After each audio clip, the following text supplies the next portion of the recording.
دنیا کا واحد شہر حیدرآباد، جہاں نلکوں کے بجائے گٹر اور نالیوں کے ذریعے گندا پانی لوگوں کے گھروں کے اندر فراہمی جاری ہے۔ حیدرآباد میں مونسون بارشوں سے قبل ہی نکاسی آب کا نظام تباہ ہونے سے حسین آباد ٹاؤن کی UC 33 34 متعلقہ اداروں کی مجرمانہ غفلت سے لطیف آباد یونٹ نمبر 4 اور 5 کی کھنڈر تباہ حال سڑک گندے پانی کا بڑا تالاب بن گئی۔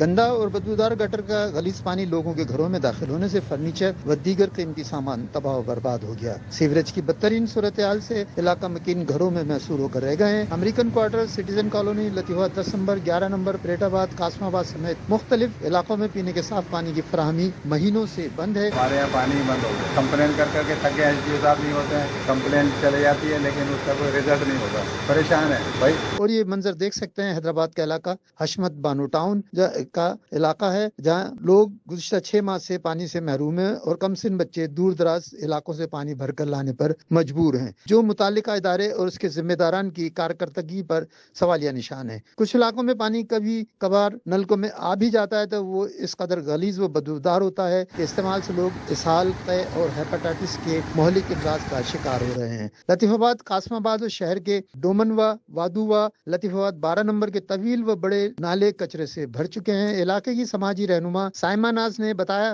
راجہ بازار سے لے کے اور یہاں سمی حال تک پل بھرا ہوا ہے، کوئی صفائی نہیں ہو رہی۔ 4 مہینے سے میں یہ دیکھ رہی ہوں کہ یہاں صفائی نہیں ہو رہی اور جگہ جگہ سے دیواریں ٹوٹی ہوئی ہیں جس میں سے پانی باہر آتا بھی کہ ان نالوں کی مسلسل صفائی کئی سالوں سے نہ ہونے سے صحت سیوریج کے سنگین مسائل کا سامنا کرنا پڑ رہا ہے۔ مونسون سر پر ہے اور لوگوں کا کہنا ہے کہ ممکنہ طوفانی بارشوں کی صورت میں لطیف آباد کے ڈوبنے کا خطرہ خارج از امکان نہیں۔ کیمرہ مین مجاہد عزیز کے ساتھ جاوید علی، وش نیوز، حیدرآباد۔